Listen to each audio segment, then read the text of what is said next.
Danas ćemo raditi smuti sa paškim sirom.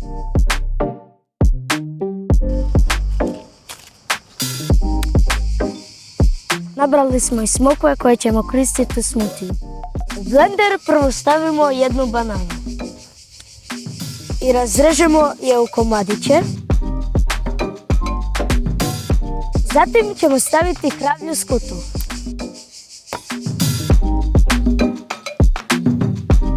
Stavit ćemo 3 friško ubrane smokve. Možemo dodati žlicu jogurta.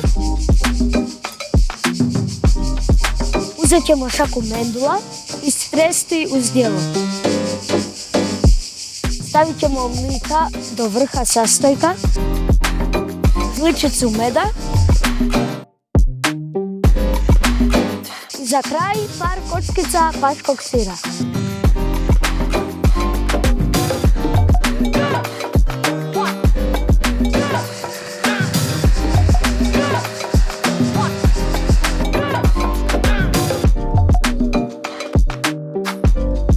Ovaj šejk sam odlučio podijeliti sa svojim didom.